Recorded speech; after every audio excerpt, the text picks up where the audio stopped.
अस्सलाम वालेकुम।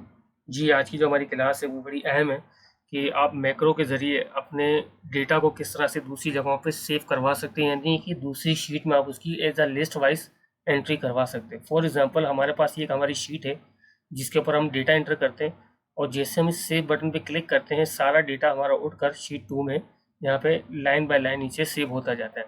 अब फॉर एग्जांपल हमारे पास जो रिकॉर्ड मौजूद है वो आप देखें सिर्फ 3 रिकॉर्ड है ताहिर तक।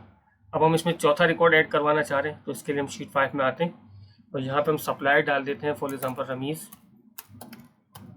डेट हमने डाल दी 1/2/2022, आइटम हमने डाल दिया फॉर एग्जांपल CPU, क्वांटिटी हमने 5, प्राइस हमने डाल दी इसकी 200 और इसको हमने यहाँ से फॉर एग्जांपल मल्टीप्लाई करवा लेते हैं। अब ये एक हमारा रिकॉर्ड, हमने कहा कि ये रिकॉर्ड उठकर हमारा शीट 2 में यहाँ पर नीचे ऐड हो जाए, यानी जितनी भी हम रिकॉर्ड डालते जाएं वो नीचे ऐड होती जाए। आपने जैसे सेव बटन पे क्लिक किया तो अब देखिए यहाँ से रिकॉर्ड डिलीट हो चुका है और जब शीट 2 में आप आते हैं तो ये रमीज़ और CPU, ये हमारा डेटा यहाँ पर सेव हो चुका है। तो अब इस शीट को आप किस तरह से, यानी इस मैक्रो के बटन को आप किस तरह से इस्तेमाल में ला सकते हैं उसको हम वर्किंग करते हैं। सिंपल, हम एक नई शीट पर इसी हम शीट को, क्योंकि हमने ऑलरेडी मैक्रो बनाया हुआ है, हम नया मैक्रो बना लेते हैं। इस बटन को हम डिलीट कर देते हैं या एक और नया बटन बना लेते हैं। इंसर्ट शेप्स, यहाँ से हमने एक और बटन ले लिया और इस बटन पे राइट क्लिक हमने यहाँ पर एडिट टेक्स्ट किया और यहाँ पे हमने लिख दिया सेव। क्योंकि मैं टाइम बचाने के लिए पूरा नया वर्किंग नहीं कर रहा, मैं आपको इसी के ऊपर काम करके दिखाना चाह रहा हूँ ताकि आपका टाइम भी बचे और हमारा काम भी हो जाए।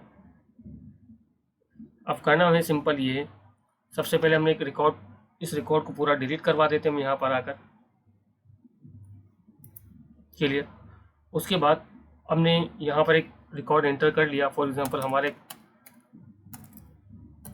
रमीज़, डेट हमने डाल दी 1/1/2022, आइटम हमने ABC, यहाँ आइटम लैपटॉप, क्वांटिटी हमने डाली 1, प्राइस हमने डाल दी 10,000। क्योंकि हम डायरेक्ट अभी काम करें तो फिलहाल हम इसको ऐसे ही सिंपल वर्किंग कर देते हैं। अब होना ये चाहिए कि जब हम यहाँ पे क्लिक करें तो हमारा ये डेटा उठकर इस जगह पे सेव हो जाए। इसके लिए हम क्या करेंगे, अब बिल्कुल ध्यान से देखिएगा।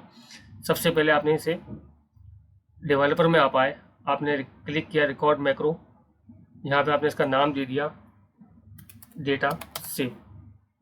ओके, अब ये आपकी मैक्रो रिकॉर्डिंग स्टार्ट हो चुकी है। आपने इसे सेलेक्ट किया, सेलेक्ट करने के बाद कॉपी यानी कंट्रोल C पे क्लिक किया। उसके बाद यहाँ पे आप आए, अब यहाँ पर आप सबसे एंड में आकर नीचे गए और यहाँ फर्स्ट पे आ गए, ताकि जब भी आपका सिस्टम है, आप मैक्रो रिकॉर्डिंग चेक करेगा तो सबसे पहले उस सेल पे आएगा जो इसको आखिरी मिलेगा।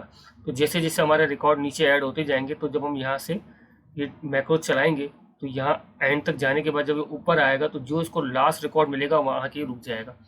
उसके बाद आपने इसे ऑन कर दिया यूज़ रिलेवेंट रेफरेंस, कि हम इसको रेफरेंस के तौर पर यूज़ करना चाह रहे हैं। फिर आपने एक बार नीचे क्लिक किया, इसको ऑफ कर दिया यहाँ से और यहाँ आके आपने इसे प्रेस कर दिया। प्रेस करने के बाद आप दोबारा शीट पे आए और जो आपने डेटा सेलेक्ट किया हुआ था आपने इसको यहाँ से डिलीट करवा दिया और उसके बाद यहाँ से हम इसको स्टॉप रिकॉर्डिंग कर देते हैं। तो अब देखिए हमारा यहाँ पर एक रिकॉर्ड सेव हो चुका है।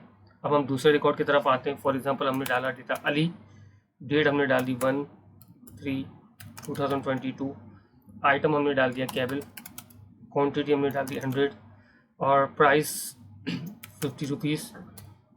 और यहाँ पर हम इसे फ़िलहाल मैनुअल कैलकुलेशन करवा लेते हैं। अब ये रिकॉर्ड हमारा बन गया। अब हम इसे जैसे ही चलाएंगे तो मैक्रो में आएंगे और यहाँ से हमारे पास डेटा सेव का ऑप्शन मौजूद है, हम इसे रन करेंगे। तो अब यहाँ से डेटा डिलीट हो चुका है और शीट 2 में अब आते हैं तो देखिए यहाँ पर डेटा आपका आ गया, लेकिन ये एक मैनुअल वर्किंग थी। तो हम चाह रहे हैं कि जब हम सेव पे क्लिक करें तो ये बटन ऑटोमेटिकली काम करे, सेव करवा दे। आपने यहाँ पे क्लिक किया और आपने इसको कर दिया असाइन मैक्रो। कह रहा है कौन सा मैक्रो असाइन करना। अब यहाँ पर मुख्तलिफ बने हुए, क्योंकि हमने मैक्रो 14 पहले इस बटन के लिए बनाया था तो इस बटन के लिए हमने डेटा सेव का मैक्रो असाइन करवा दिया। अब देखिए यहाँ पर हमने फिर एक रिकॉर्ड डाल देते हैं सप्लायर। फॉर एग्जांपल हमारे पास है पैसा, डेट हमने डाल दी 1/4/2022, आइटम हमने डाल दिया LCD, क्वांटिटी 50, प्राइस हमने डाल दिया 100 और यहाँ पे हमने मैनुअल कैलकुलेशन फिलहाल कर दी। ये करने के बाद आप जैसे सेव पे क्लिक करेंगे यहाँ से डेटा आपका डिलीट हो गया और जब शीट 2 में आप आते हैं तो ये देखें पैसा वाला डेटा आपका यहाँ पर सेव हो चुका है। तो इस तरह जितना भी आप माल रिसीव करते जाएं तो आप सेव पे क्लिक करते जाएंगे तो पीछे एक आपकी लिस्ट क्रिएट होती रहेगी और सारा डेटा आपका इस रिकॉर्ड के अंदर सेव होता रहेगा। तो ये सिंपल मैक्रो रिकॉर्डिंग था आपका। बहुत बहुत शुक्रिया।